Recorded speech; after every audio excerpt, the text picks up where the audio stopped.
The NASCAR Cup Series heads to Old Man Country. It's Gateway weekend, and we've got you covered with our best bets across all three series and our DFS tiers. This and more tonight on the Backroad. It's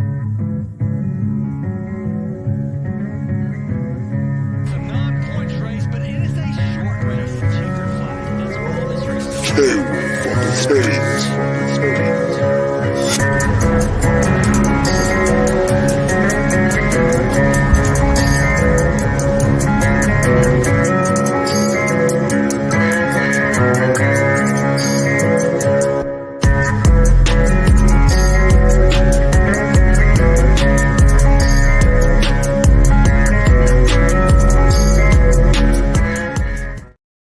All right, and welcome down the Backroad, IBT Media's NASCAR betting and DFS program. Tonight, we talk about the slept-on St. Louis World Wide Technology Raceway Gateway, the track with many names, but not a lot of cup races there so far.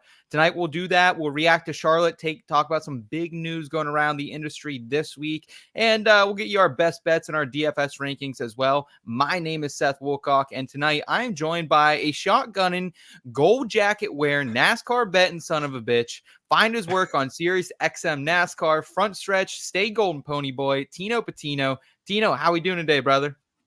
Doing great. Thanks for having me on. I was feeling a little tired today, feeling a little down, and there's nothing better to bring me back up, get the energy going, get me fired up, than just talk some NASCAR betting and racing action with you here on the back road. So thanks again for having me, and I'm excited to talk a little bit about Gateway, WWT, St. Louis, whatever they call it. So many different names and a lot of different winners coming in this one.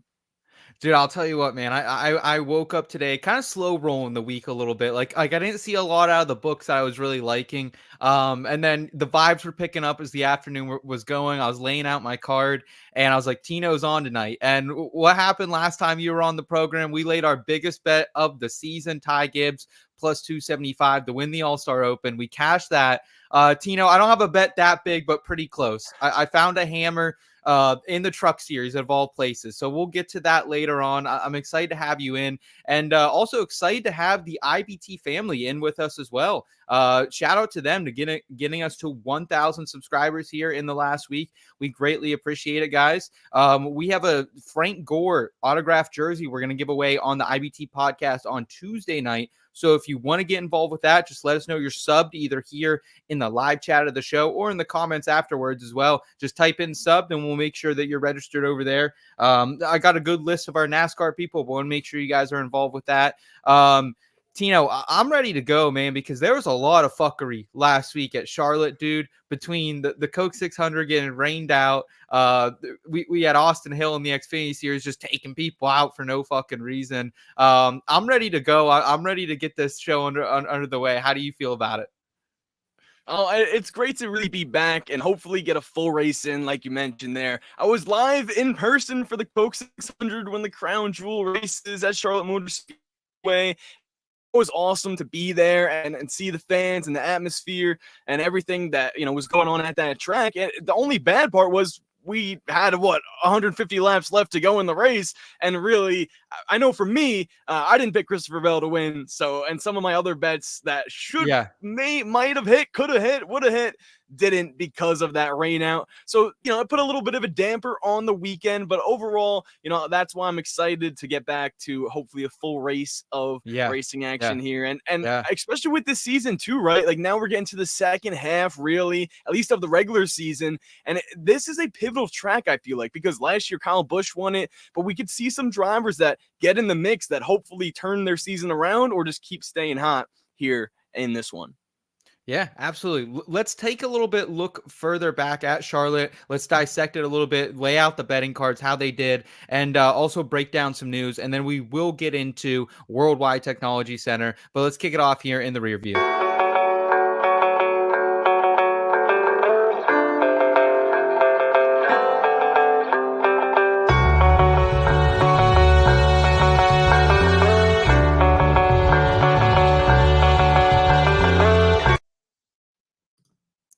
All right. And as Tino alluded to, we did not get the full Coke 600 in on Sunday night. Called right around midnight, a little bit after. I fell asleep, Tino, during that rain delay, and I woke up and I said, Oh, there's no racing going on. What the hell is going on? I was hoping to wake up and have some racing going on. Christopher Bell gets it done though in the 600. Chase Elliott wins on Saturday in the Xfinity race. And then Truck Series race, maybe the race of the weekend, honestly. Nick Sanchez sneaks it out in his victory over Corey Heim. Like I said, wasn't having a great weekend last weekend. Finally, like my allergies came back. I don't know why. I've been fighting them all month. I was good all week up until then, and then Saturday comes. I have plans. I had a party to host, and that happened. So, Tino, any big takeaways from you over the weekend? Anyone that you think potentially gained momentum or lost momentum in your eyes, especially in the Cup Series here? Well, I think if we're going to start with the positives and gaining momentum, got to be Ty Gibbs, right? I mean, obviously he didn't. To Yeah. me, he wasn't a threat to necessarily win the race. I mean, he could have for sure, but I just feel like with it being, a long race and veteran crown jewel type of an event, I didn't see him winning that. But for him to win the pole, lead laps, like to me, the hot streak that he was on earlier in the season, looking ahead to the season or the races coming up shortly here, where we have obviously this weekend at Gateway and then Sonoma, Iowa, tracks that maybe we don't know for sure about Yeah. Ty Gibbs and he'll perform. But to me, I think these next three races, if you're going to bet on Ty Gibbs to win, this might be your best shot to do so. And how he raced at the Coca-Cola 600, that to me shows that, okay, he's here. They got a fast car. JGR is bringing it every week like they have throughout the entire season. Yeah. I'm looking at him as someone who will carry on the momentum even with the rain shortened race last weekend. Okay. I feel you there with Ty Gibbs. I think Ty was someone I was pretty heavy on last weekend, both from a top 10 perspective and top 5. Got the top 10, and luckily, I think I was minus 125. My only NASCAR bet, I hit it the whole fucking weekend, dude. Can you believe that? Was looking good on Friday. Raja, I had a top 5 on him. He took some tires, fell back. Didn't do so well there. And then I just had a lot of long shots in the Coke 600, expecting it to play out for the full 600 miles. And it didn't, and really kind of hurt my card there. Luckily, was not heavy invested in outrights really anywhere, except in the Indy 500. Joseph Newgarden, baby, let's go on that one.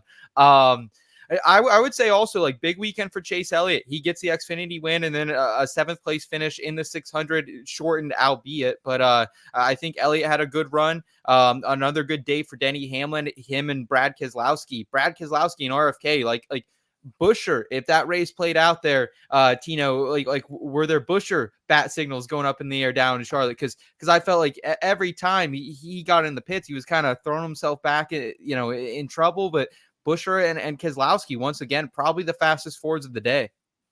Yeah, it looked like it, especially with Brad.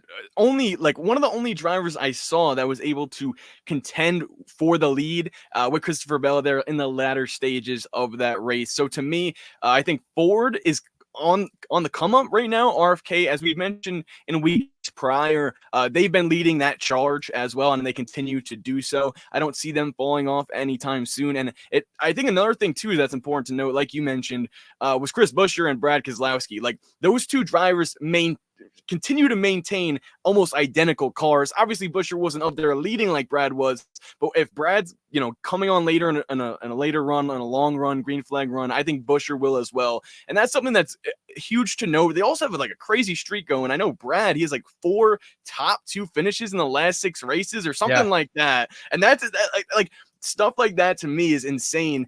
And I think they're going to continue on in the success area there. I think Team Penske is one that I have my eye on. Like they need to pick it up because we haven't seen much out of them so far this season. This is their track, man. This is Team Penske's track coming to Gateway. Very high on Team Penske for really no fucking reason, honestly. But I'm balled up and ready to go with them.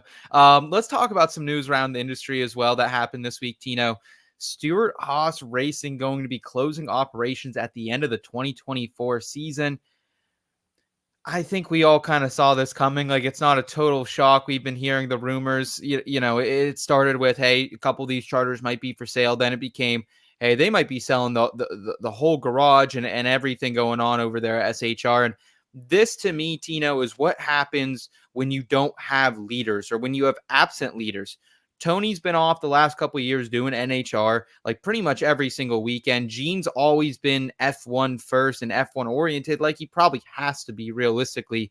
Joe Custer's been trying to hold down the fort of the day-to-day back at the shop. And, I think Joe Custer is a great leader. We're hearing potential rumors that he could start his own Cup Series team. But regardless, like we heard Kevin Harvick say it at the All-Star race, man, like it was nice to hear from the owner twice in 1 week. Like, don't know what that feels like. This a team, they lost the Busch Light sponsorship. They lost the Smithfield sponsorships as Harvick and Almirola leave. And now we're just seeing a 69 win Cup Series team like disappear. How do you feel about it? What's your takeaways about 48 hours removed from the official news, my friend? Well, it's sad. I feel like this is anytime a team closes down or has to shut their doors, it's definitely sad. It's also surprising too. I mean, obviously, maybe the writing's been on the wall, like you mentioned, in recent years, or at least when we knew, it was only Kevin Harvick for the last few seasons now, really putting that team on his back. And it's not that the other drivers weren't capable either, especially now. I mean, Gregson's been performing well. Briscoe, I think he has talent to win in the Cup Series on a consistent basis, but they just haven't been able to put the first together without the leadership of Kevin Harvick, Rodney Childress, and that entire Ford team. Right when they disbanded, or at least when it was known Kevin was retiring, I think that was the really pivotal point, because like you mentioned, and like how Kevin said, Tony's not at the track all the time, and maybe he doesn't have to be, but it definitely played a role. And because you saw a difference, I think, because he was, even after Tony Stewart retired, I feel like he was still involved in NASCAR, here and there, and Stewart-Haas Racing benefited from that. I mean, Kevin Harvick had some of his best years, winning 10 races, 7, here and there. And that was great to see. And then once he sort of faded away, like you mentioned, and racing in other series and being a part of other projects, Stewart-Haas Racing really went down from there. And, what I'm most interested in, the aftermath now is, okay, where do these drivers go? And do they go to teams that are already established? You mentioned potential new teams. And I mean, we know where the charters went and the cars essentially, but now it's like, where did these guys go in free agency here? Yeah. And like, first of all, as you said, like it is super sad, dude. Like a lot of people just lost their employment. A lot of people were uncertain, but when you have people like Rodney Childress there who really, like, I do agree with you that 14 kind of really sounds like they were the glue to this entire operation the last couple of years. And it makes sense when we didn't see the speed out of Chase Briscoe in the last year and a half, that we've kind of been wondering what's been going on with him.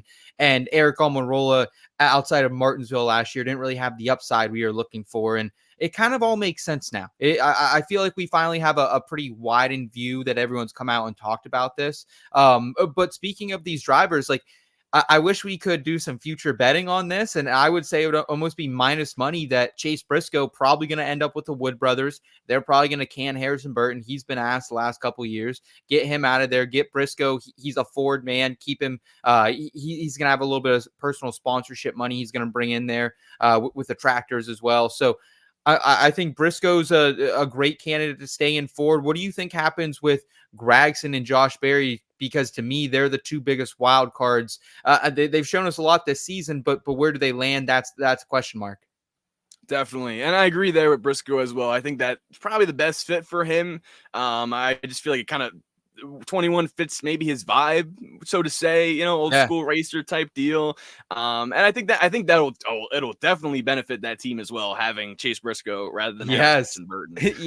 But in terms of the other guys, here's what I'm thinking. So 2311 was a team that purchased one of the charters there, right? So that's what we're assuming, assuming, so it's not confirmed yet. But to me, I feel like one of those two drivers could end up there, maybe will end up there. And if that's the case, how do they decide between Josh Berry and Noah Gragson?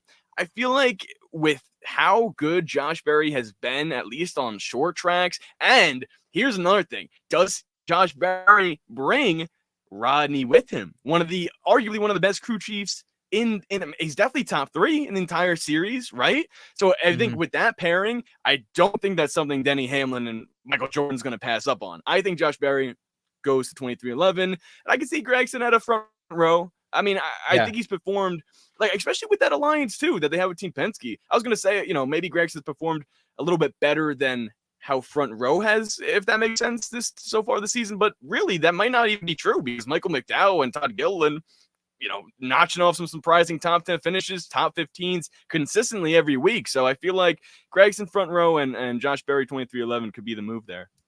Yeah, and then Priest goes to trucks. Sorry, Priest, forgot about you. No, I think you're 100% spot on there with Ryan Priest. I think he needs to reset the clock here. Elliot even put out a blog earlier on the website today and said, hey, maybe Priest even just goes back to modifieds. I don't know about that, but I totally think he resets the clock here on his career. I also think that you're onto something with Josh Berry, because whoever lures Josh Berry, we heard Rodney saying this week on a Dirty Mo interview that he's not going to let Josh Berry fail on his watch. So I think there's some connection. Rodney was the guy who handpicked Josh to be in that car. So I think, like, you're getting a weapon when in Rodney Childress. He's probably the biggest shaker and mover out of this whole bunch, I think, is how Elliot laid it out in his blog. So I agree with you there. And I do think then front row potentially absorbs these other SHR guys. Cole Custer probably comes up from the Xfinity series. He could pilot that third confirmed front row motorsports car that we're going to see here in the next year as well. If Joe doesn't start his own team as well. And, we see a little Custer family team, but outside of that, man, I'm really looking forward to seeing what happens here. And it sucks. It fucking sucks, but it's the domino effect, and it is NASCAR, and it is a business at the end of the day. Yeah, it is crazy to see like how they won championships, and now and recently too. Like, we're not talking about years ago or in the past, or like these they were winning team. They were a winning team, started to falter, and they just not able to come back from it. So definitely sad. Heart goes out to the people involved, and hopefully they're able to rebound. And the same thing with the drivers. I feel like everyone involved with how strong Stewart-Haas Racing as a whole, as an organization, has proven to be championship caliber. I think the people and the drivers will rebound. Hopefully just the same, and go off and hopefully get a better ride or better team to work with there. Maybe not better, but just different situation. Like, keep land on their feet and keep moving forward. And, speaking about moving forward too, the way Kevin Harvick put it, I thought was hilarious, because he said it was forever, forward, and for sale. That's just, it puts a perfect bow on the entire situation. It absolutely does. And I think you're right that what we've seen out of SHR with the lack of leadership in the last couple of years shows these are great employees, from everyone, from the drivers, the crews, the engineers, all the way down to the people cleaning up and making sure that building is staying tight at the end of the night. So love that. Let's go ahead, Tino. Let's look forward now into Gateway with the Horizon forecast. Hey, Michael, it was only 20% chance of rain. I think we got all 20.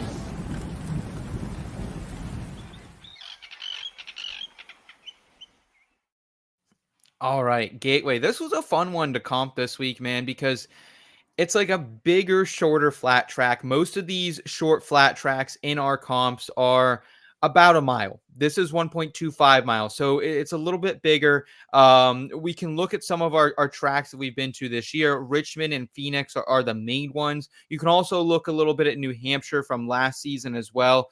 However, we are in a little bit different of a package. We're going to be running this mid intermediate package, where we've been at Las Vegas, Bristol, Texas, Dover, Kansas, Darlington, Charlotte. So it's a short track. It's short track tires. It should drive like a short track, but we're still on the intermediate package. So, Tino, all that being said, how did you look at this one? What were you looking at? Did you take in recent form, anything like that as well this week? Well, I'm glad you mentioned the tracks it's comparable to in terms of Phoenix, and because that was one that I put a lot of emphasis on so far, as we've seen this season, how that race sort of played out. And also the fact that we've only raced here 2 times before in the Cup Series.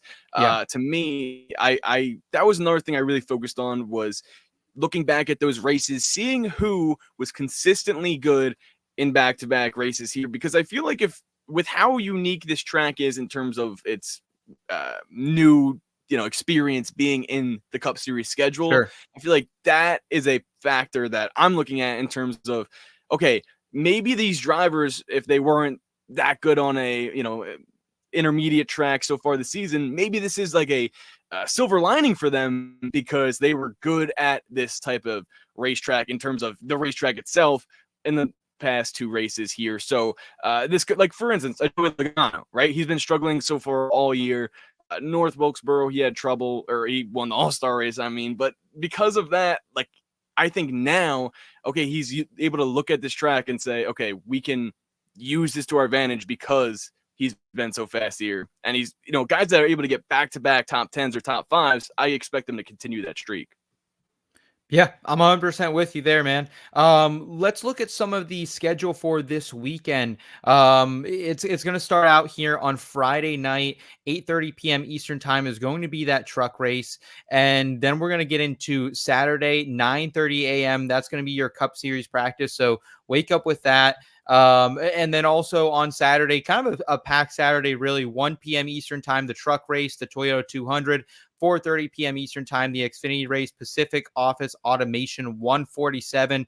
They're out all the way on the West Coast. That's something to keep in mind as well. We'll talk about the Xfinity series later, but Portland, always kind of fun to have one of these like different discipline weekends where the Xfinity race is just totally doing their own fucking thing. So cool to see that. Sunday, then we're gonna have the Cup race. I believe that's at 3 p.m. Eastern time. The Enjoy Illinois 300 laps 45, 140, and 240 will end the race. Looking at some trends. Again, as Tino alluded to, not a ton of trends this week, folks. Just only been here twice in the Cup Series. The winner has come from the top 7 on the grid both times, though, Tino. So I think qualifying very, very important here, especially with the lack of passing we've seen on short tracks as of late. And also, like, did you have a clear manufacturer advantage this week, man? Because this is one I heard a lot of love for the Toyotas across a lot of programs this week.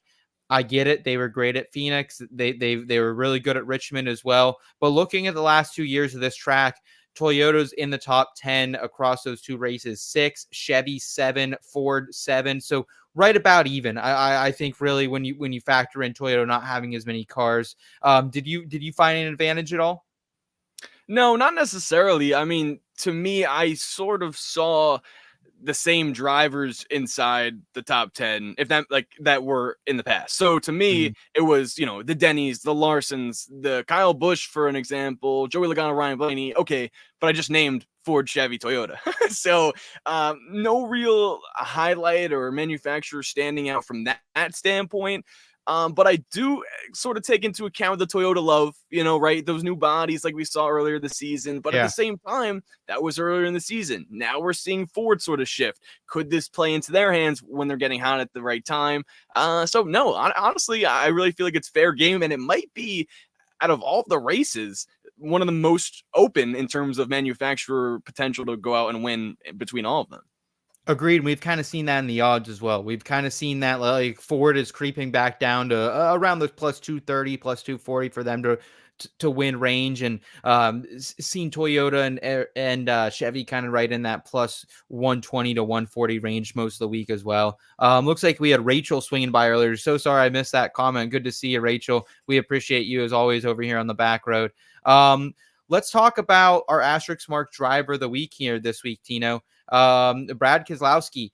Last year at Gateway, Brad Keselowski did not have the best run of his life. Ended up finishing 28th that day. However, the number 6 was down a cylinder early in that race. It came across the telecast about lap 41. So bad Brad, when you look back at the stats at Gateway, they're not the best, but we've talked about this guy. He's on a fucking heater. So like, I'm not fading Brad, even when I'm looking back and his stats are bad. He's someone I'm not necessarily like betting on this week because I don't really have the history here. But I'm definitely not fading Brad Keselowski by any stretch this week either.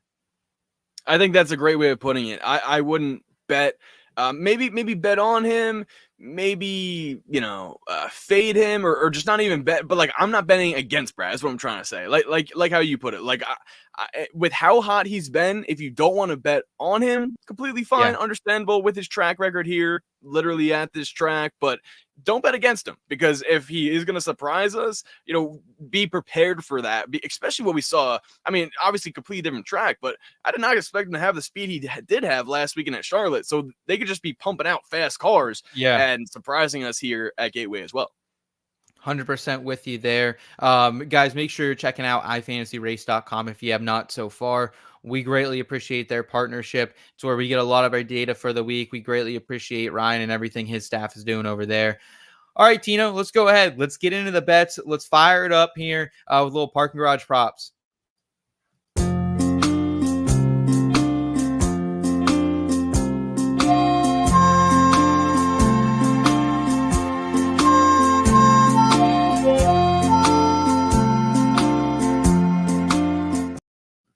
All right. And we got Toronto Dave in the chat saying, great jacket. Tino, you told us last week you were inspired by the one and only Pony Boy, State Golden Pony Boy from the Outsiders. Where'd you get the gold jacket? Where'd you find it? Was it a local pawn shop? Where did you tail that bad boy from? So I got it every time, people are like, oh, did you, like you said, pawn shop or, random, was it flown down from the clouds and gifted to me? It was actually found at Macy's. Credit to my sister, little fashion merchandiser she's got going on. You can follow her as well at Style Me Ash. She does a great job, and she made me look good. She made me look good. So yeah, credit to her. Credit to Macy's. They provide me with the gold suit, and been rocking it ever since. Yeah, Dave saying great book. Stay golden, Pony Boy. We got Kush in the chat saying love Tino's jacket. What's up, Kush? Good to see you tonight as well, my friend. Yeah. So, what were your impressions of the book this week, Tino? I thought it was really interesting. Kind of looking at everything and like. I feel like they did a good job from the Cup Series standpoint where I didn't find a ton of value, honestly. Like I found a couple hammers in some other series. I took a couple swings in the Cup Series that I found, I think, some value on FanDuel specifically this week. How did you feel they did? Because it was tough sledding this week at the very beginning when odds dropped. Yeah, I agree. The same. Not any sneaky value that we could have hopped on and hammered early in the week. About now, there are some drivers that I don't like in terms of their price that they're at based off of their season thus far, but I feel like their books are taking more into account their progress or track record at this track specifically. Like for instance, if I'm naming names, it'll be like a Ryan Blaney at plus 850. I would have, or at least that's on DraftKings. I would have liked to seen him a little bit higher because he just finished dead last in the Coke 600. Yeah, Penske's been struggling. So to me, I was thinking of him to be a more value play and actually have a great shot of winning this race. I still like him. We'll get into more of that later, but yeah, I would have liked to see some drivers priced better for us to capitalize on, but I mean that's what the books do. Yeah, no, I'm 100% with you, dude, because Blaney popped out in all my stats for Gateway specifically, but when you look at the comps from this year, when you look at recent performance, it hasn't been there, and it's like I can't get behind an 8.5, 9-1 for Blaney. It's too steep. So I'm with you there. Let's move into the outright segment, though. Did you find anything of value out there in the outright market?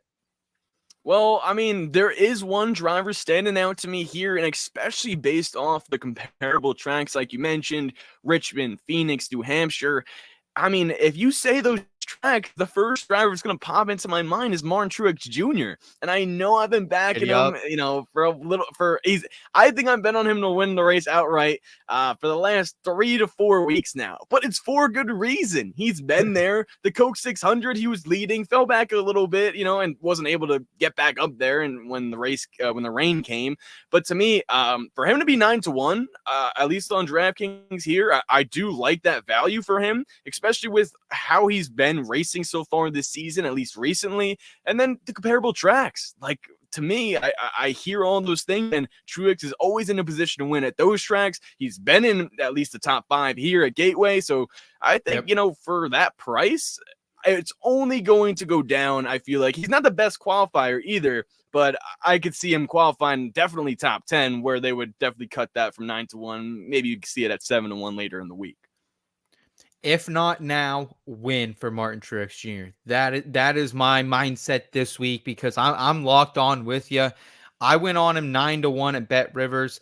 And the reason I went with Bet Rivers, not only was it the best price I could find, Tino, you can also get him for that top 5 insurance. That to me is valuable. The way I like to play that is I'll play him for a top 5 additionally for a unit. I'll go a unit on the outright for the top 5 insurance. So basically, if he gets a top 5, he doesn't win the race, I'm still making money at plus 155 off the top 5. I'm making about a half a unit on that. And then I'm getting my outright bet back as a free bet as well. So that's how I like to kind of play the system, especially with Truex, who he doesn't win a lot of races, but he finishes in the top 5 all the fucking time.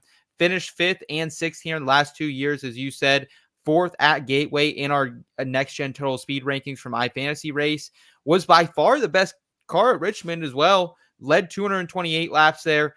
Wins, if not for that late race caution, and Denny kind of jumped in the start there as well. Should have won. Yeah. That one haunts me to this day.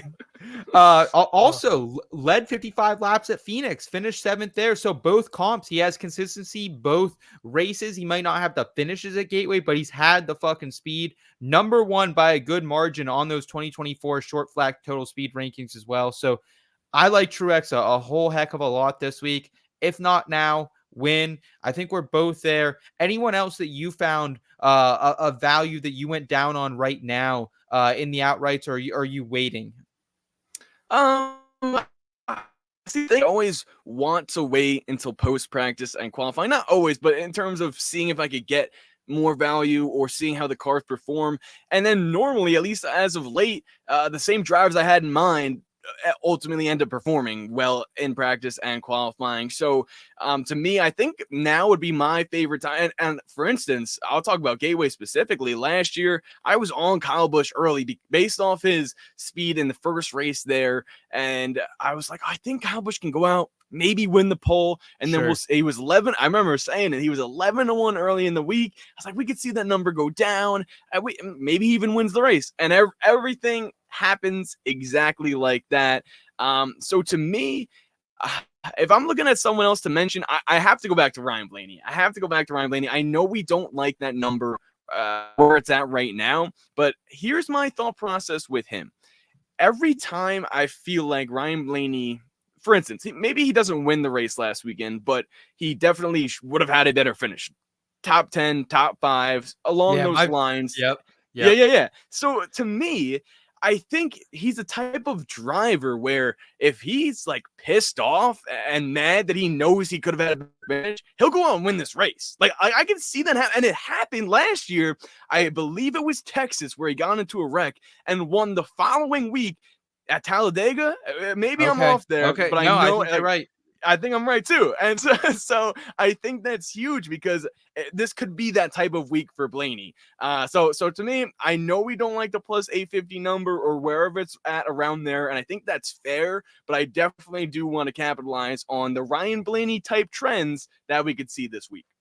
Yeah, he's someone to keep in mind, I think, post-practice and qualifying. You can also get Penske right now to win at about plus 550 over on ESPN Bet. I would look at that. It's something I've considered. I was going to potentially wait, but we'll see on that. I love this comment from Stan here. Did y'all hear that Joey Big Rig Logano got a CDL commercial driver's license? He is now a brother of the wheel. The stars are aligning. He's going to win this week. Bet him this week with confidence. Stan, I know you're a brother of the wheel, man, so I'm glad to hear that you got another one this week in Logano. And guess what? That's exactly where I'm going with my other outright this week. 14-1 at FanDuel, half a unit down on Logano. So just kind of, not a crazy bet there. But I'm also going on a top 3 for Logano, plus 420 over at FanDuel.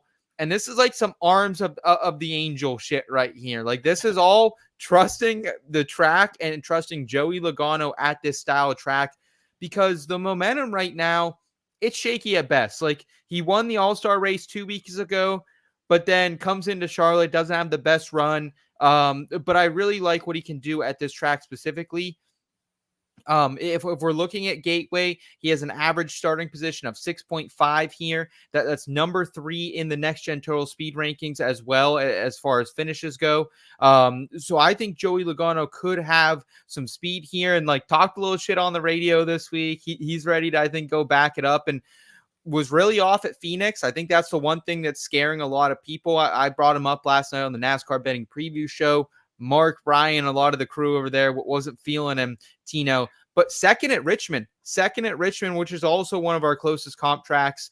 And I think like the way you got to bet him on FanDuel, try to get a cash out live potentially if he does. Like he's a good qualifier. He's a good qualifier here. He's been a good qualifier, won a pool already this season.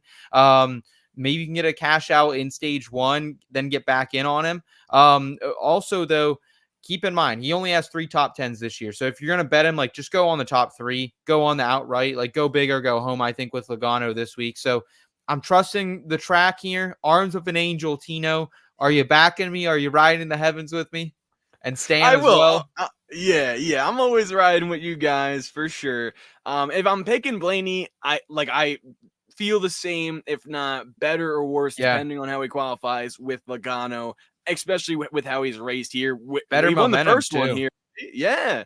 So it's like if he's going to turn things around in terms of making a consistent speed so far in the latter half of the season, it's got to start now. Like I feel like this is the track where they can solidify, okay, we're here, we're back. Yeah, we won the All-Star race, but this is like regular season, points on the line.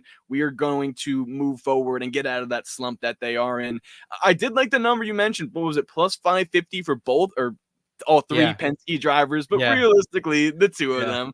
And I do really like that because you're getting 2 guys that are really capable of winning in Blaney and Logano in this one.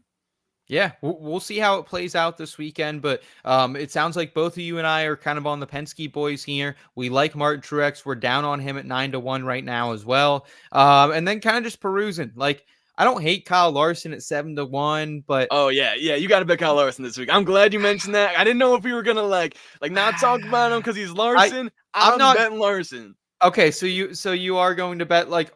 Do you think are you gonna wait on that? Are you gonna wait? Probably you think you can get something better than 7-1 because we haven't seen a lot of 7-1s on Larson lately. Like we saw the 9.5 All-Star weekend, but aside from that, we didn't see a whole lot of great value. So is 7-1 enough for you to jump on it now? It wasn't for me. I was like, can I see an 8 maybe?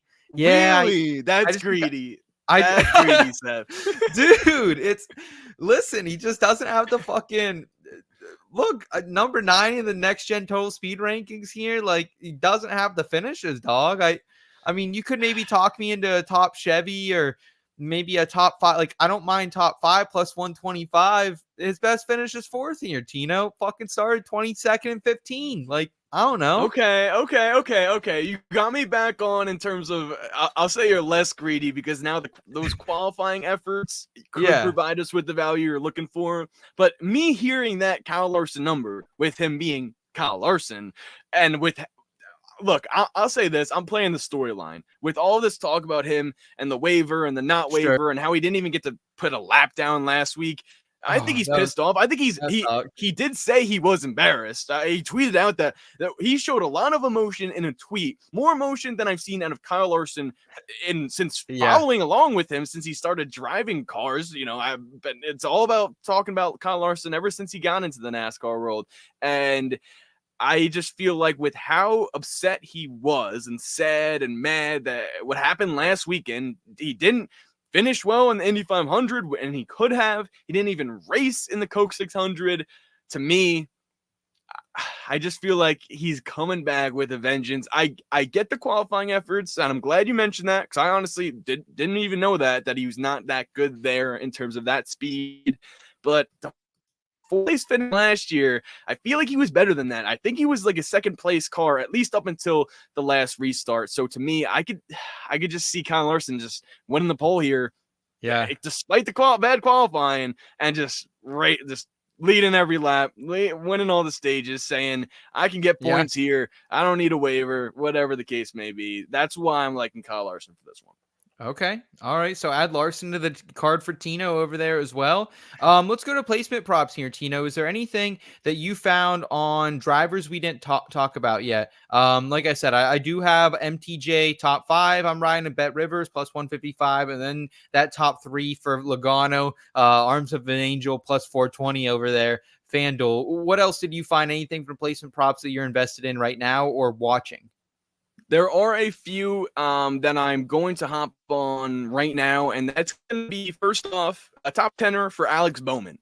I believe he has 7 top 10s so far this season, which leads most drivers in the series.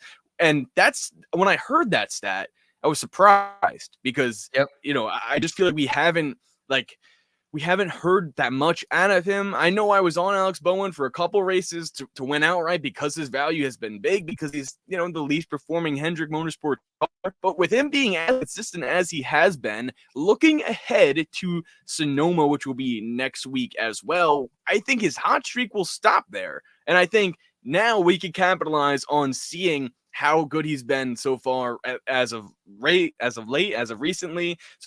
So Alex Bowen top 10 is plus 165 right now.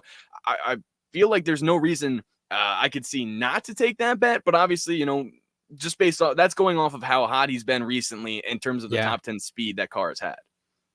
Yeah, the interesting thing about Bowman, I will say, if you're going to get down top 10, Tino, head over to FanDuel 2-1. I saw him right now before we jumped on it because I was looking at it as well. And the thing about Bowman is, like, you're taking the momentum factor here because his runs at Gateway, not the best, honestly. Not really good runs at Gateway. But the momentum's been great. And also, like, I haven't loved the speed that we saw at Phoenix earlier this season. It was kind of a bad day in general for the Hendrick Motorsports camp, which is pretty rare there. But did have some speed at Richmond. So I don't mind like a 2-1 shot. I think if that's the way you're going to go and you can get that 2-1 value, I don't mind investing there. So I like that call from you, Tino. I'll throw probably, yeah. Kush saying it's Tino on dial up. Yeah, it's in and out. It's in and out. Tino, actually, let's take this time. I'm going to fire out one of my other bets. Why don't we have you hit the refresh button here on StreamYard and try to come back in and see if we can get a little bit better of a connection. He's out in Staten Island, Kush. Give him a break.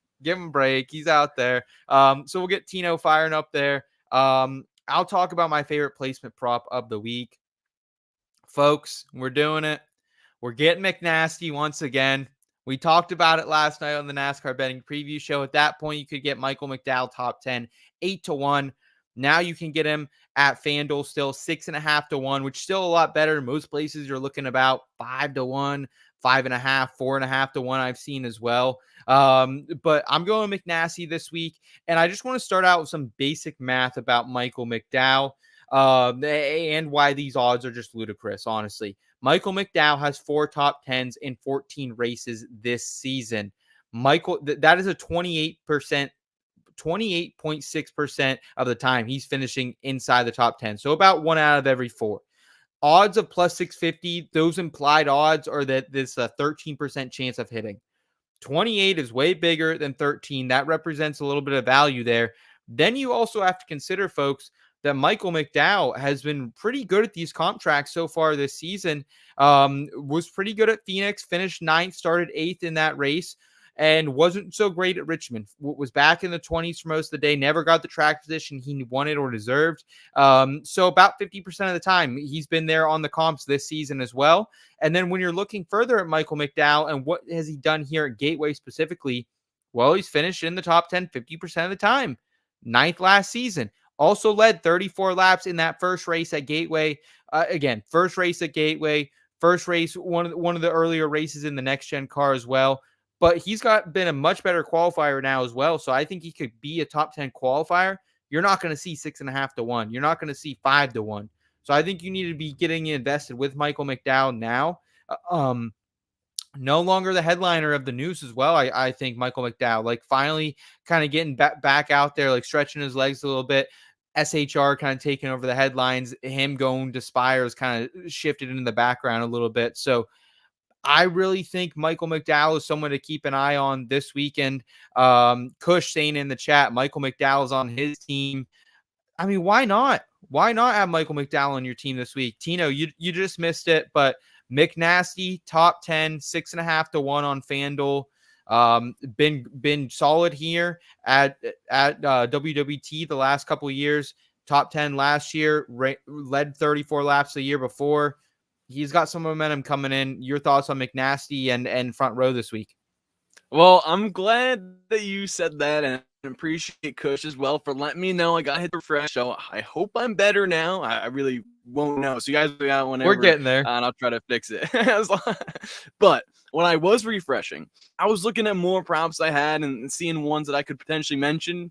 Bingo! Michael McDowell was the exact call for me as well. Top 10. We're on the same wavelength. I feel like for that value, for how he's been performing this season and his track record here, like you said, why not? Like, why? I think if we were talking about value before and if the books mess anything up or maybe let us capitalize, I feel like that is definitely one.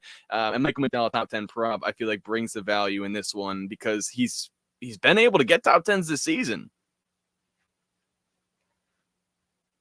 He has definitely been quick at different times this season, so excited to see what we can potentially get out of him here.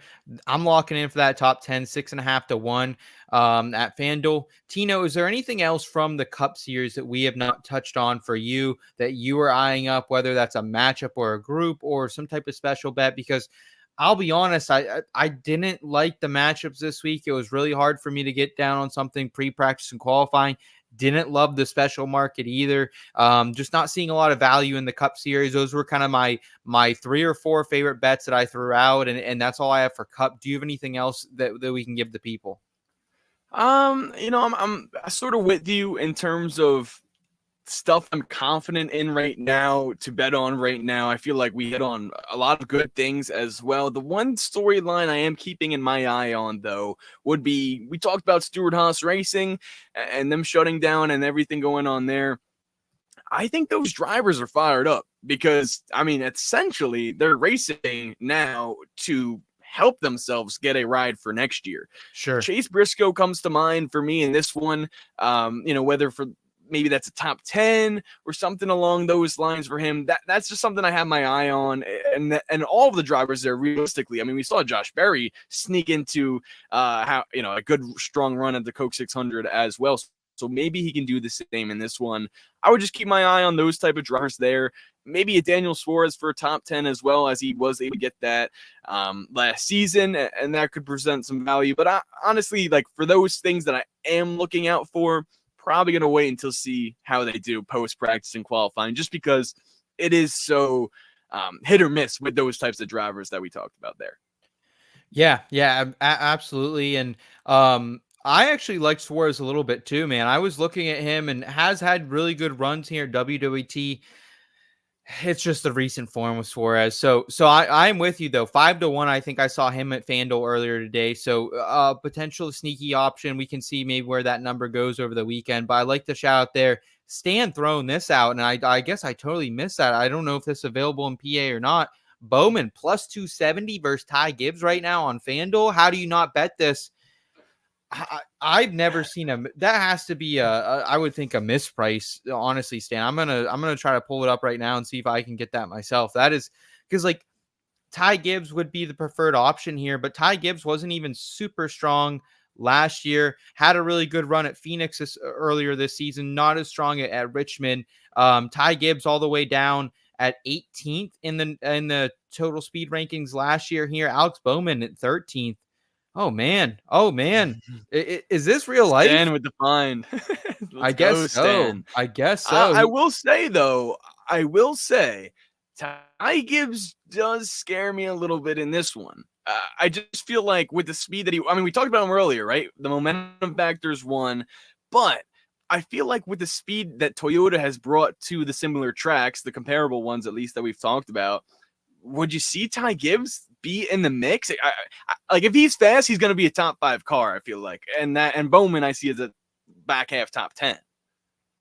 That's a real line. That's a real line right now. I just pulled it up. You got it?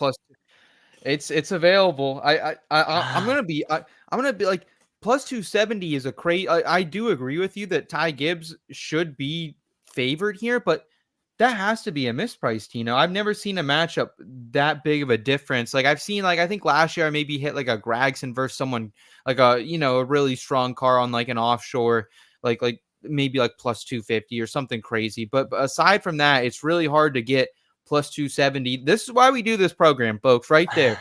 For people like Stan to be able to shout that out because maybe some of us missed something like that. So yeah, I'm gonna get down on that right now. I'm gonna be honest. I'm gonna add that to the card. That is a crazy line. Um, Man, I'm not gonna go a full unit on it because I'm not, like you said. I think Ty Gibbs, like to me, I think they're even. I think you're gambling with this one. I think it's a 50-50 or a 55. Probably Ty Gibbs wins this, but at plus It's worth 270, it for the value. Yeah. yeah, plus 270. We're firing up there. First live bet ever there on the back road. Great shout out, Stan. Fucking love you for that one, man. Let's talk Xfinity series. Or actually, let's go truck series because we're still at Gateway, and then we'll kind of transition over there.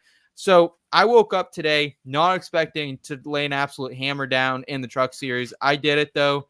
3 units on Nick Sanchez over Lane Riggs here. This to me didn't feel like, it almost kind of feels like that, not a crazy of a value, I guess, of as the Alex Bowman bet there, but Nick Sanchez is matched up with Lane Riggs minus 125 at Caesars. And to me, like this feels like a Cup Series guy, like almost betting on like I would almost say like a Ryan Blaney versus like a Michael McDowell, like kind of just like a punch down, if that makes sense. Like these are 2 different tiers. Like Nick Sanchez, arguably probably one of the top 5 truck series drivers this season.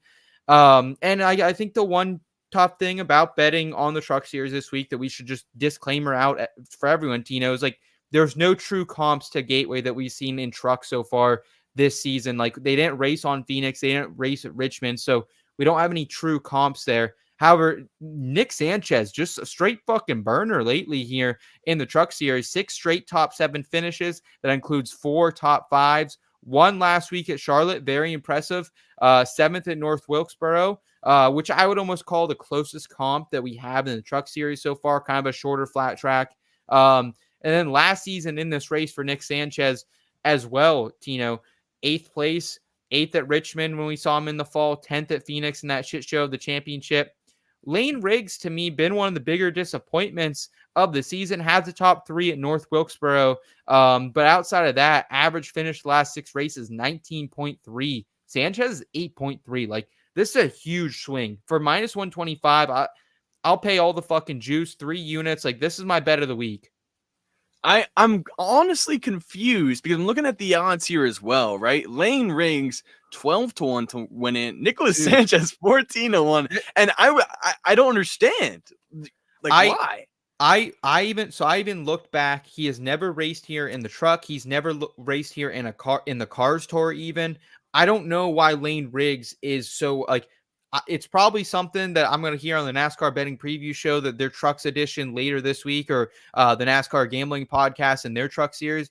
I don't get it. It makes no sense to me. Again, I'm a novice truck bettor, but we're fucking hammering Nick Sanchez over Lane Riggs here, and also top 5 for Sanchez as well, plus 165 at DK. Any thoughts, more thoughts on Sanchez, Riggs, or any other Cup Series bet or Truck Series bets that you're eyeing up right now, Tino?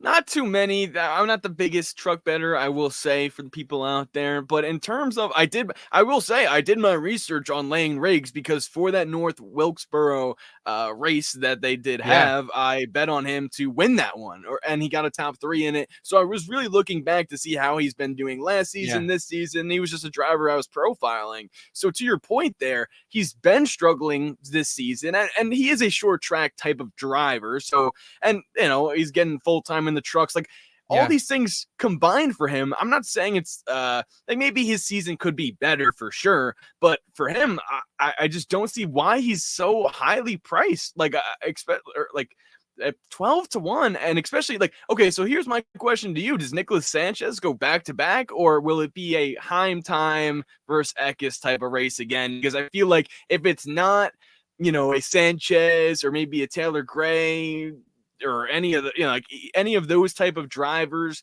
it's going to be time domination like we've seen in the past this season. Yeah, I mean, these are the shortest odds I've ever seen for Corey Heim. I think he's about plus 175 to win in a lot of places, minus money for top threes right now for Heim. Like, that's kind of where we're at with him. You can't bet Corey Heim pretty much this week unless you want to bet him head to head versus Eckes, which I'm good on that. So I'll just kind of skip them both. But I think it probably is Heim to win. So I'm not taking Sanchez on the outright here. But I think there is some value there. And also, I think there's some value, Tino, with our Canadian friends, Stuart Friesen this week. I asked Full Tank with Phil last night in the NASCAR betting preview show, give me one Truck Series nugget. And he said, look, Stuart Friesen, 5 for 5 in the top 5 his last 5 runs at Gateway.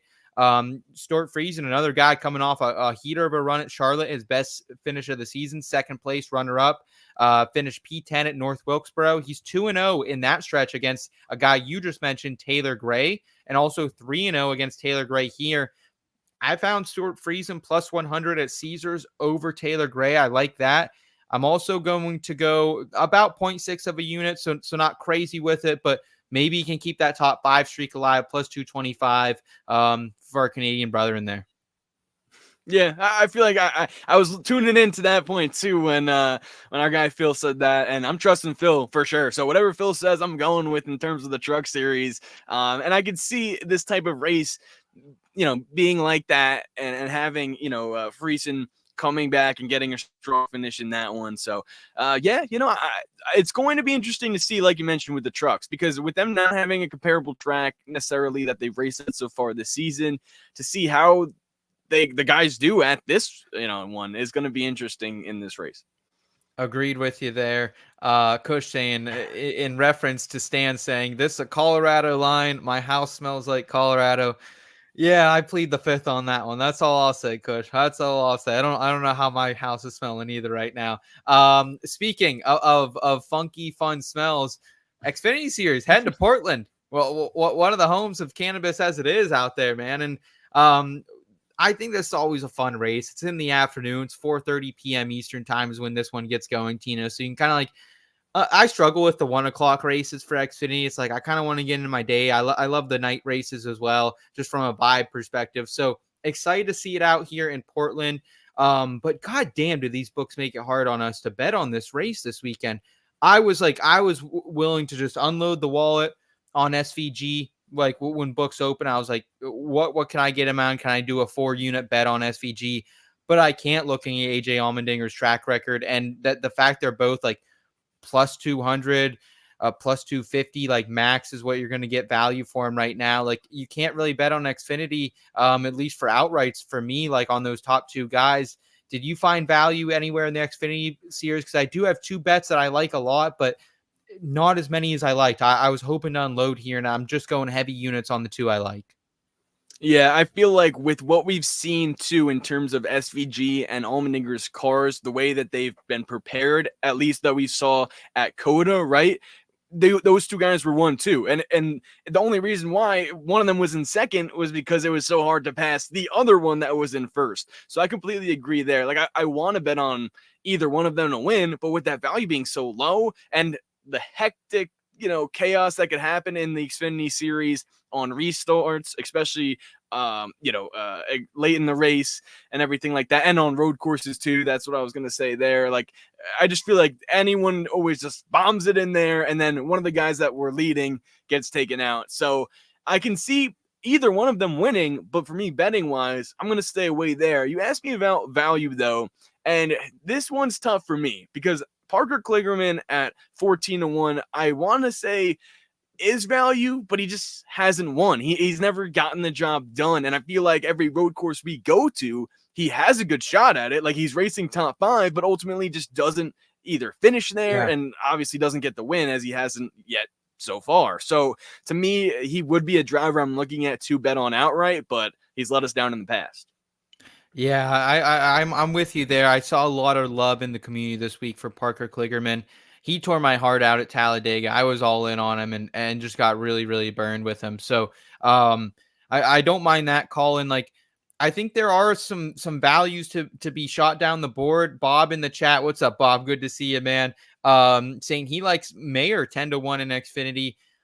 Like, that's not a bad call because Sam Mayer is a fucking weapon out there on the road courses. Won 3 times on the road courses last year, finished top 3 in this very race last season as well. So I like Sam Mayer. I think he can present a value. I'm not as comfortable going on the outright because, like, you do have to expect some crazy shit, like the colleague boys to pretty much take themselves out, which happened last year in this race. That's how Cole Custer won this race last year. Let's keep that in mind. I like Sam Mayer, though, for a top 5 plus 100 ESPN. I went 1.5 on that one, Tino. I think that presents value. Like, you can factor probably the colleague guys being top 5 cars, but outside of that, Sam Mayer, Allgaier, Custer, like those I think are the clear top 5 favorites, but Mayer feels like a cut above the other guys as far as on the road courses here. So any thoughts on Mayer and Junior Motorsports as a whole? Because Allgaier getting some love out there as well this week on Twitter.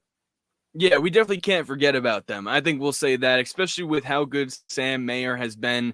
I do like that 10-1 number there with, like you mentioned, his road course success. That's something I honestly forget about from time to time until we're racing on a road course, and then there's Sam Mayer once again. You mentioned Junior Motorsports as well. They finished 2nd, 3rd, and actually 4th with Josh Berry at this track last season. When we're talking about position props, though, I really have my eye on, I mentioned Parker Kligerman as well. I see him for a top 5 plus 180. I kind of do like that because I feel like if he's going to let us down, maybe we can salvage it from there. But another driver that stood out to me big time, and this might be crazy, so let me know if I'm crazy. Josh Bilicki, he's racing in a JGR car, plus 275. Now, here's the thing. I remember people, when they would see him in the Cup Series, maybe they say, oh, he's just a back marker. It didn't really do anything. But I do remember him having some strong runs at these road courses, and that's what really stood out to me. I can't really pinpoint the specific time or race that it was, but I do remember him beating some drivers. Maybe it was for a top 20, top 15, and that was in poor equipment. So you put him in the Xfinity Series, you put him at a road course, and you put him in a JGR car. I think he's got a good shot, and I feel like, maybe he qualifies well, and this is a name that you'll be hearing throughout the weekend. Another Wisconsin guy, Josh Bilicki, and man, so I'll be honest with you, Tino. I came into the week and I thought the same thing. I was like, Josh Bilicki getting the start in JGR. Like, obviously he paid for that ride. Look, let's be honest there. It's kind of Josh Bilicki's thing. He has a little bit of money, he throws it around. He gets in cars that he probably most of the time it's cars he does deserve because he is a good driver and he is a good road course driver. Like, he's been running for BJ McLeod the last couple of years in the Cup Series on and off, and it's always been on road courses. BJ doesn't really want to wheel it left and right. He's not a right turn guy. So I don't mind that call at all on Bilicki. I just looked at his stats and, like, because I was trying to get there too, and he has no top 5s in the Xfinity Series. So that's what you're betting it on, is like, can he, and maybe it could be his first one. Maybe it could be his first one. I also saw him in a couple of matchups over there that I was potentially intrigued. So now that I know you're also interested in Bilicki, maybe I'll go back and look at those matchups because I think he could present a value there. I got one more hammer here for Xfinity if you'd like to hear it. Staying with JGR, this is my favorite bet in Xfinity this week. It's Ryan Truex over Sammy Smith, minus 110 at ESPN. To me, Ryan Truex is like drinking a little vodka Sprite. Like, I don't do it much anymore as I age, but like when I do indulge, next thing I know, I'm getting fucking hammered up. So Truex has been top 10 in all 3 of his non-super speedways races this season for JGR. Has never raced at Portland, but his last time on a road course in the Xfinity Series, he had a top 10 at the Roval in 2019. He's also been home since Dover, and this is like the big thing to me. I talked to him after that Dover win. I asked him, like, what's next on the bucket list for you? And he said, go win every race that I'm in this season, make a statement, get myself a full-time ride. And for me, like, that kind of just spoke that, all right, this guy is going to work at his craft. He's going to continue to get better. And he's been at home for the last month and a half here, I think, Tino. So what's he been doing? He's been getting in the sim ready to go here. He's matched up against Sammy Smith. Smith has just not been that great. Finished 30th in Joe Gibbs Racing Equipment last year. Now is in Junior Motorsports Equipment, a little bit of a downgrade. Average finish for Sammy Smith on road courses his last 8, 16.4. I think Truex to me is like a 13th to 8th place car. I think he could maybe sneak into the, top 8, maybe top 6 if he's really pushing it. But I just see no upside for Sammy Smith. Wrecked at Dakota earlier this year as well. Things just aren't great for that team over there. So fading Sammy Smith here with little Ryan Truex. I like that a lot. Anytime Ryan Truex is able to drive the car, he's capitalized on it. He's impressed me at times because, especially with Dover, right? Like, okay, he won it, last year. I was like, the storyline, can he go back to back? And he does it again. I feel like with that mindset he has, too, like you mentioned, he's at home, he's practicing, he's just doing the sim, Yeah. he's locked in, Yeah. he's locked in. And I do think that if he's had all that time to just practice for this race, and get ready for it, that's something to consider. And that's a great inside scoop. You talked to the source directly, and to me, you sold me on that one too. Just with him in the matchup specifically too, because Sammy Smith, I feel like that team's underperformed a lot. And especially when you come here to a road course, I'm gonna go with the trusted equipment, and then also a driver that wants it probably, more in terms of capitalizing on the opportunity. Agreed with you there, man. Anything else from Xfinity that we haven't touched on before we get into the DFS tiers, man? I really like, maybe I'll wake up Saturday morning, feel frisky and get down on an SVG outright, but it's so tough right now I mean, they did a good job, man. They did a good job. The books, they made it tricky this week.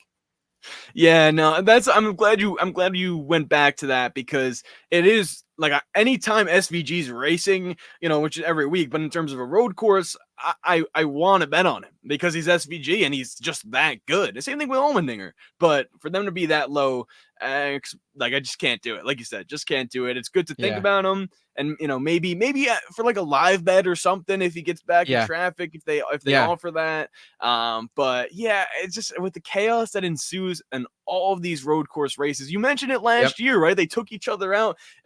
I'm expecting the same thing to happen. And with Coda, we saw it too. SVG should have won that race. So I think every road course race, SVG or Allmendinger should win, and they probably won't. Yeah, I really like what we put out there, though. The Ryan Truex over Sammy Smith. You had Josh Bilicki for a top 5. I had Sam Mayer for a top 5. You're liking Parker Kligerman potentially as a long shot as well. So I think that's the way to bet this race. Like, have a couple props out there.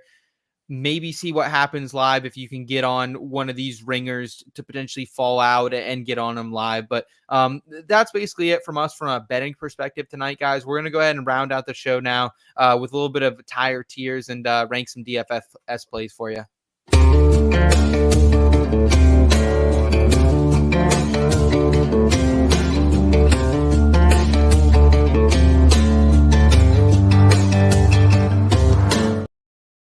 All right.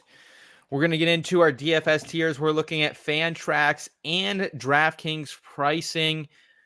Tino, it's probably been 7-8 weeks. We've had Larson and Hamlin at the top, and like deservingly so, man. They're still averaging some of the most DraftKings points per race. We both like Martin Truex Jr., though, this week. From a DK perspective, would you put Truex as the 101, or is it still Larson or Hamlin? Like how do you shake out this top 3? Because I feel like we do have a clear top 3 here probably this week. Yeah, no, I completely agree with what you're saying. I think if there's any week to, feel like Truex could be up there with the Larson and the Hamlins, as no one else has really been able, maybe like a Byron, but still, I feel like I completely agree. This would be Truex's week to put himself up there, along with those 2 other drivers, to be a solidified early on top tier driver in this rankings here. Maybe go Larson like 1 and Truex 2 and Hamlin 3, because Larson even at 1,100 I think is a little bit more of a discount. Like Denny just didn't jump off the page for me here. Like I know he won Richmond, but it was kind of like a fluky win. He wasn't super dominant at Phoenix as well. Let's see. We got Bob saying 19 and 9. Chase Elliott, I don't know if who else do you think? So we've talked about Larson earlier in the show. We think potentially gets this weight of the Indy 500 off his back. He can get back to racing here. He was one of the most improved drivers from 2022 to 2023 at Gateway. So we did see that. We've talked about Martin Truex Jr. at length. Hamlin not jumping off the page, but he's Denny Hamlin, has to be up there. Who else belongs in this top tier? Is it a guy like Chase Elliott? Who else do you think jumps in here? See, with Chase, it's hard for me to put him up there with him missing this race last year, right? Like I feel like that's the only trouble I may have with Chase Elliott. I could still put him up there because he is Chase Elliott, right? You know, and he'll have the equipment, he'll have the car, and I'm sure he'll get a top 10 finish. If not, that could be a storyline with him missing the race, come back and winning it. But honestly, like how you alluded to no one jumping off the page right now, like I'm searching right now. Like I'm looking for a driver to put in this top tier. I wanted to say like a Team Penske guy, but still with how they performed this season thus far, I don't think that's necessarily someone I would put in the A, like for sure a B. But yeah, I honestly can't come to a decision for another driver in the A. Can you? Man, I almost feel like we are a little bit of a tier break. I'm gonna be straight up honest with you. I think we are a little bit at a tier break, and I think that's fine. I think sometimes the A tier has to be a little bit smaller. So I'm there with you. Kush in the chat saying no. I think he's referring to Boris said in the Xfinity series. I guess I didn't even realize. Is Boris said fucking racing this week? Is this true? Is this true, or is this just a callback to something going over my head? I don't see said on the entry list, Kush, but I would fucking definitely bet him if I know he is running a couple races here this season. Going back to the Cup Series here in our tiers. Yeah, I think let's just crack open this driver B tier. I think we both like both of these Penske guys. We like Joey Logano. We like Ryan Blaney. I think they both deserve to be there. I think the 9 with Chase Elliott, that's probably where I'd put him in here as well. Chase Elliott, been pretty good at the comp tracks. Haven't really seen him so far perform at Gateway. He does only have I think one start. I think he missed his last season start here. So 16th place finish for him. That's probably where I'd have Elliott. Who else do you think for the B tier? And any more thoughts on Elliott and the Penske boys? For Elliott, I think you're dead on. I wouldn't put him and in the A tier with him missing last year's race. And I just feel like that's fair there. One driver I was looking at here would be Kyle Busch. I feel like he's been one of the best drivers at this racetrack. And for the value at it, what, 8,800, I feel like that's a good price to get him at, in this one. And I feel like with how he's been performing, it's been streaky, it's been hot and cold, but for him to go out and win this race last year, I could see a good top 10 performance out of him in this one. And honestly, with Ryan Blaney at 10.8 too, like I would almost put him behind Kyle Busch. Like I think you are getting Busch as a value. I think he'll be chalky this week, Tino, because I think a lot of people like me and you will see his past performances here and kind of be drawn to him a little bit. I would say also probably like let's just throw the RFK guys in there. I think they're both competitors. I think they've been fast as of lately. They've kind of had that juice. Anyone else you would argue for the B tier? See, I feel like a normal go-to B, if not A, would be William Byron. Yeah. But does he have the success here? Like it's gonna be in the 10,000s, price wise. Is that worth it for him at this track? It's really hard to get excited about William Byron this week. Again, he does this sometimes. He pops up at places you don't expect him to. We've seen it pretty much all his wins this year have been on tracks that I haven't been on him because his stats haven't necessarily backed it up. But did finish here in 8th last season, started 7th, so not a lot of differential. Had about a 19th place run back in 2022. So I think he belongs here. I think he belongs here probably the end of the Bs. But man, I'd say that's probably another tier break for me. Unless there's anyone else that you think belongs in the B's, like Christopher Bell, potentially, I think is always a bit of a weapon, especially here at Gateway. He's been solid, has an average finish of 10th, but has only finished 11th and 9th. So not a lot of upside for him, and you are paying for him at 10,000. So Bell, B or C for you? Bell would be C based off the price and based off the fact that, yes, I know he won last weekend due to a rain shortened race, but the team hasn't been good besides that. Sure. And they've gone out and won polls. Like they're a JGR 20 team that we know can consistently win races, but they haven't shown me that so far this season, despite him winning last week. I think they get back to that struggle bus in this one at Gateway. If I were to think of another driver that I wanted to bet on, like maybe flip side, someone that has been hot, would be Tyler Reddick. I think Yeah. he could be a C tier, and I wanted to throw in the B, but I just don't think the performance has been here. He's been improving a lot though on the shorter tracks, and especially on these mile and a halves. We saw him, strong at so far this season, but I don't think that's enough. And what is he priced at? 9,700 for Reddick, Yeah. and I think that's what drops him down for sure for the C.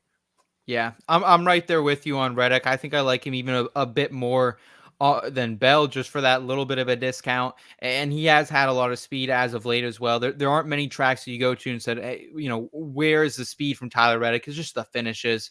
But has been better from DFS perspective as of late as well.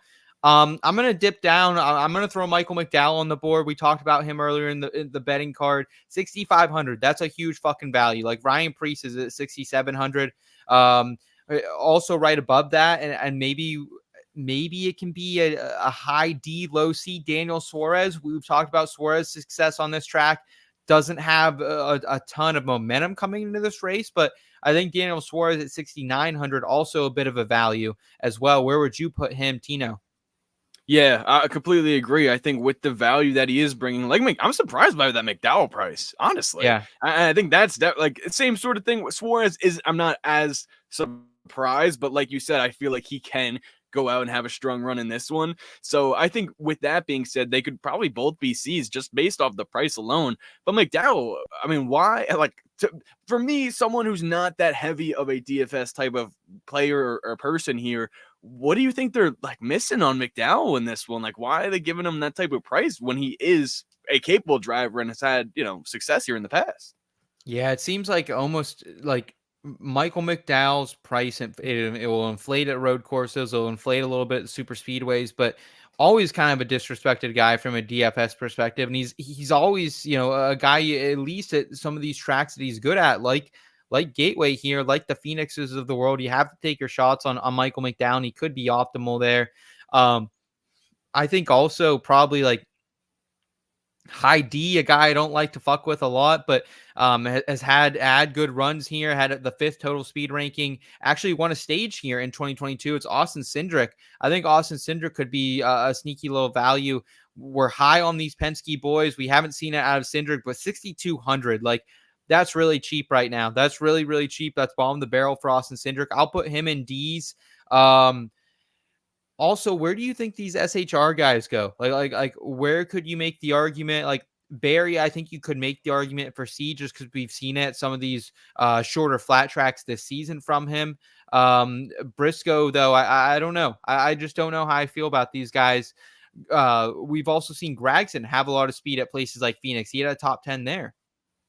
Yeah, and I'm glad you mentioned them because that's who I was thinking of next would have been Chase Briscoe. I would put him in a D just based off of he is sneaky. Like he won a race at Phoenix, right? He's sneaky good at that type of racetrack. I feel like he'll be motivated in this one. And did he win a pole here too? Am I Yes. making that up? No, Yeah, so no, he did. yeah. So I feel like if he can see, that's the thing with these SHR cars. I think to me is, and Josh Berry's been someone who I'm glad you brought him up to it and referenced that. I could see him being the C and D, and that's where I'm sort of torn with here because Yeah. he's let me down a lot of times in terms of, okay, he has speed in practice and qualifying, and there's a pit road mistake, or he just isn't able to continue past cars up front and is the one getting past. So if I'm scared about anything there, it'd be Josh Berry. So I feel like that D is a good spot for him, and then the C is a good spot for Briscoe because I feel like Briscoe is a driver. If we're talking SHR cars, at least at these type of racetracks, or at least so far this season, Briscoe's been one that starts maybe more so in the back and drives forward, and Josh Berry's the opposite so far this year. Yeah, it's a good call. Not a lot of differential points available for like sometimes he'll put it in the wall in qualifying. We saw that, and he started like 36 at one track earlier and made up a lot of differential points. But usually Josh Berry is going the other way. So I'm with you there. I think we can just throw him in. I don't love Ross Chastain this week. I think just speed alone, we have to throw him in this the C tier. When you look at the Gateway Next Gen Total Speed rankings, Ross is 5th.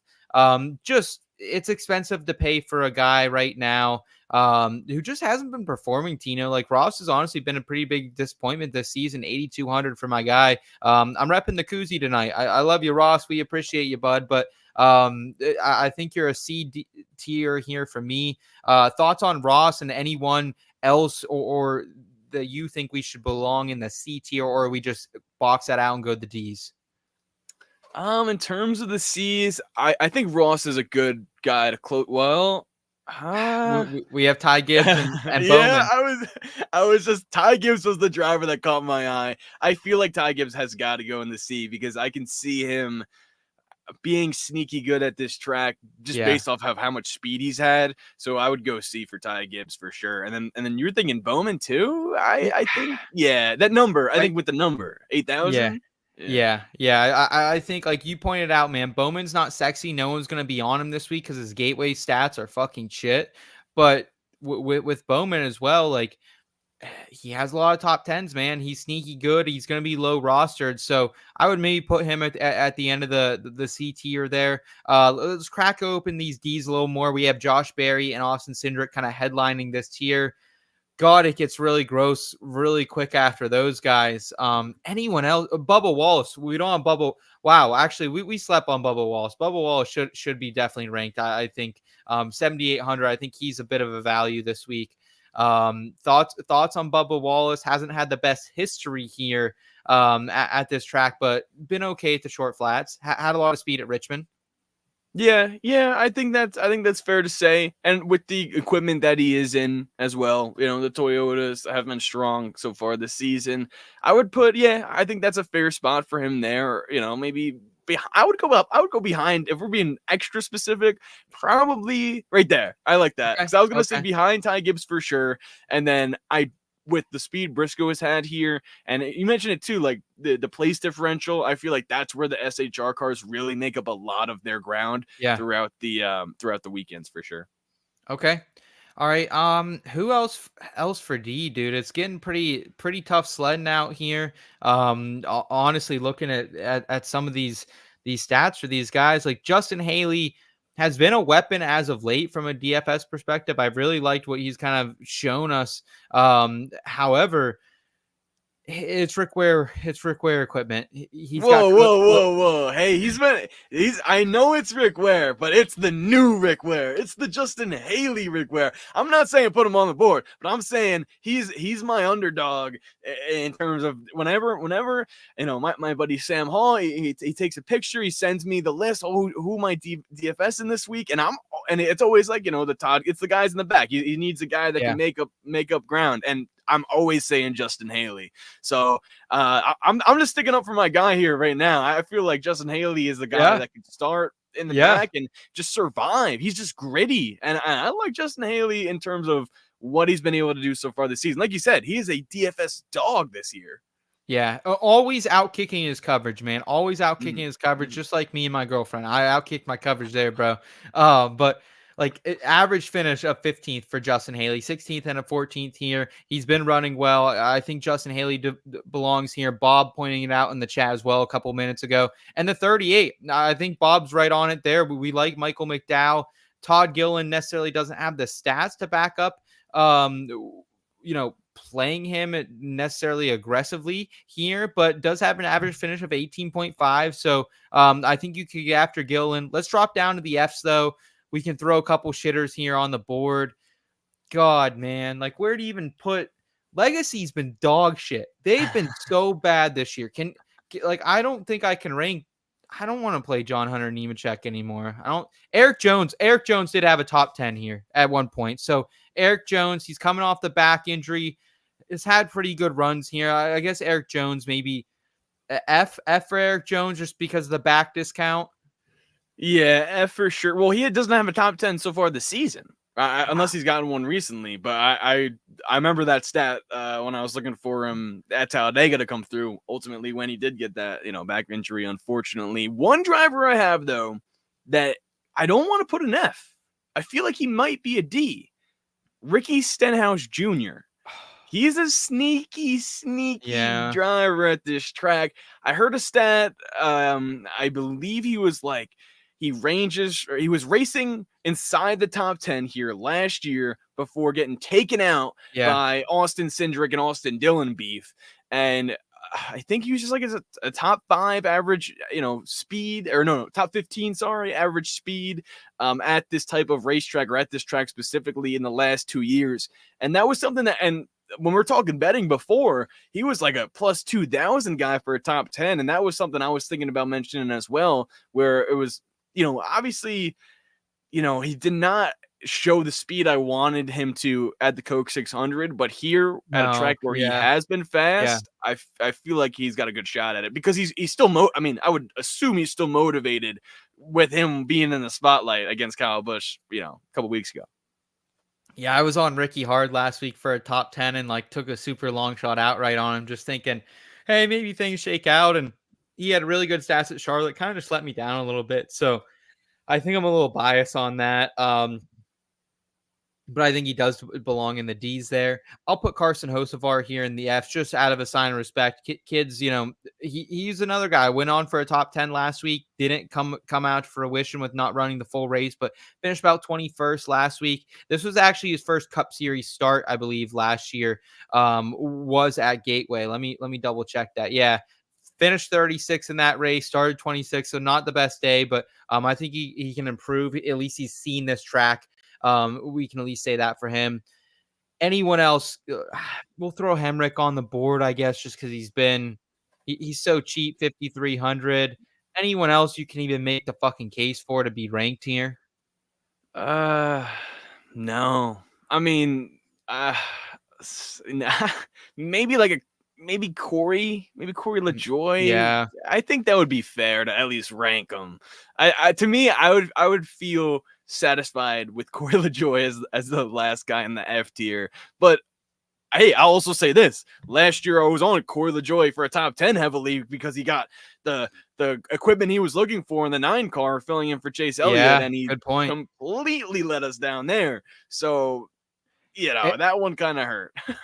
At least Corey LaJoy has been on this track in good equipment at one point. So like, hey, maybe that could be something for him. And yeah, man, yeah, that was sad. That was a sad day for Corey LaJoy fans. That was really sad. Because I was pumped for him, and I love Corey, he's my guy, but like, to not execute there, and then I feel like he hasn't had much success since then. It's been tough to see. So I'm rooting for him. Yeah, we'll give our quick 2 cents on the rest of these drivers and then get out of here, folks. Austin Dillon not going to be ranked this week. He's just buying his time until Pawpaw says, hey, get out of the car, bud. Time to come upstairs. The number 16 car, Derek Kraus, in it this week. Why is this fucking guy in a Cup car? Why is this guy shouldn't even be, I don't know. I don't want to say he shouldn't be in an Xfinity car even. Like, Derek Kraus is dog shit. He's been dog shit on every level of NASCAR. Get him out of this car. Number 15 car. Speaking of people who are dog shit, Cody Ware, also kind of a dog shit human being, at least allegedly. Get him out of the fucking car too. Like, this is the shit that Rick Ware does that pisses me off here, Tino. Like, stop getting your fucking son in the car when Kaz Gralla is actually out there.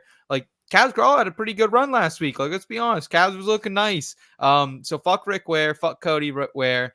HB, Harrison Burton. I'm good on that. Ryan Preece. Dude, we talked about him earlier. He's just buying his time right now. Yeah. He's got no. I don't think he has a future at the Cup level right now, or in the future. I like him as a guy, as a driver too. I think he has the talent, but I don't think that car and that team, like, they haven't shown anything to me this season, and especially at tracks where, okay, the 4 team, like they're a part of the same organization. Josh Berry, Noah Gragson, Chase Briscoe, they've all been performing well at points, and Ryan Preece has just not been. So whether it's on him or the team, 41 is just not bringing it anywhere they go. Yeah, I'm there with you. John Hunter Nemechek, pretty disappointing turn for him as of late. Had a hot start to the season, been pretty ass of lately. And Zane Smith, dog shit as well. So, all right, guys, that's gonna do our DFS tiers. I'll put an article out on the website tomorrow. Tino, tell us where we can find you, man. How we can best support everything you're doing in that sweet fucking gold jacket all the time, bro. I appreciate it. Thanks again for having me on. You guys could follow me at Tino Pattigno. That's at TinoPattigno. I got NASCAR betting, NASCAR racing, and all other types of content on my socials.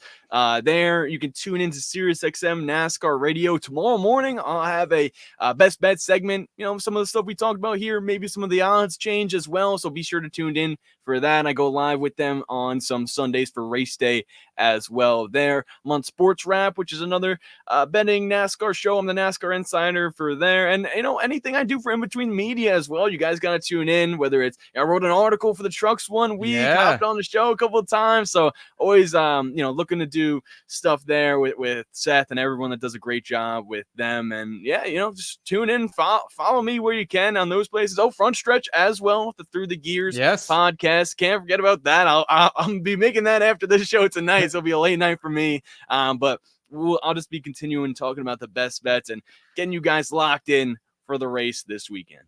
Well, Tino, we appreciate it, man. We appreciate you putting the show on your back this weekend and carrying us as Elliot and Rod are out doing their good stuff in the world, man. And always fun to have you on the program, dude. I always really enjoy it. Thank you to everyone in the chat tonight. Kush, Bob, I got you guys added to our NFL giveaway. Stan, I'll add your name as well.